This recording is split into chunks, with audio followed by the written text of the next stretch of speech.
Welcome viewers. இன்றைக்கி நாம் பார்க்க போகிற வீடியோ என்னென்னு பார்த்தீங்கன்னா, நம்ம யூஸ் பண்ணுற லேப்டாப் பிசி இதில் இருக்கிற டெம்பரரி ஃபைலை எப்படி டெலீட் பண்ணுறது அப்படின்னு தான் நம்ம பார்க்க போகிறோம். நம்ம நிறைய சாஃப்ட்வேர் டவுன்லோட் பண்ணி இன்ஸ்டால் பண்ணியிருப்போம். அதை யூஸ் பண்ணிவிட்டு அப்புறமா தேவையில்லைனா டெலீட் பண்ணிவிடுவோம். அதனுடைய டெம்பரரி ஃபைலெல்லாம் ஏதாச்சும் ஒரு ஃபோல்டரில் போய்ட்டு சேவ் ஆகி இருக்கும். அது நம்மளுடைய டிஸ்க் ஸ்பேஸை அடைச்சிக்கிட்டு இருக்கும். இதை எப்படி நம்ம கண்டுபிடிச்சி டெலீட் பண்ணுறது, இந்த ஃபோல்டர் எங்கே இருக்குது அப்படின்னு தேடி கண்டுபிடிச்சி ஒன்று டெலீட் பண்ணுறதுக்கு சிரமமாக இருக்கும். அதை எப்படி நம்ம ஷார்ட்கட்டாக போய்ட்டு டெலீட் பண்ணலாம் அப்படிங்கிறத நம்ம இந்த வீடியோவில் பார்ப்போம். நம்ம சேனல் இப்போ தான் புதுசாக பார்க்குறீங்கன்னா மறக்காமல் சப்ஸ்கிரைப் பண்ணிக்கோங்க, பக்கத்தில் பெல் ஐக்கனையும் கிளிக் பண்ணிக்கோங்க. இதுபோல் ட்ரிக்ஸு தொடர்ந்து உங்களுக்காக காத்துக்கிட்டு இருக்குது. சரி வாங்க நேரடியாக வீடியோவே பார்க்கலாம்.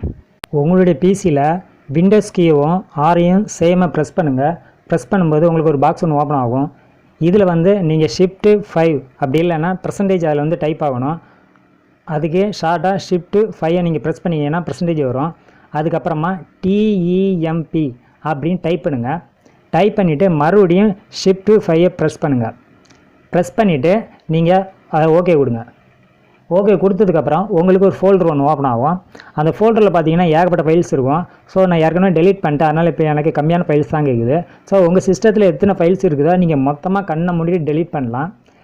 இதை டெலீட் பண்ணுறதுனால சிஸ்டத்தில் எதுவும் ஃபால்ட் வருமானு பார்த்தீங்கன்னா எதுவும் கிடையாது. இது டெம்பரரி ஃபைல் தான். இந்த ஃபைல் எதுக்குமே யூஸ் ஆகாது. இது நம்மளுடைய சிஸ்டத்தில் ஸ்பேஸ் அடைச்சிக்கிட்டு இருக்கிறதுனால சிஸ்டம் ஹேங் ஆகிறதுக்கு வாய்ப்பு இருக்குது. அதனால் அப்பப்போ நம்மளுடைய டிஸ்கை ஃப்ரீ பண்ணி வைக்கிறதுக்காக தான் இந்த மெத்தடு. ஸோ நீங்கள் கண்ணை மூடிட்டு ஆல் டெலீட் கொடுத்துடலாம்.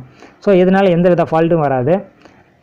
ஸோ இந்த மெத்தடை நீங்கள் யூஸ் பண்ணி ஈஸியாக டெம்பரரி ஃபைலை அந்த ஃபோல்டர் எங்கே இருக்குதுன்னு கண்டுபிடிச்சி அதை ஒன்று ஒன்றா டெலீட் பண்ணுறது பதில் நீங்கள் டெலீட் பண்ணலாம்.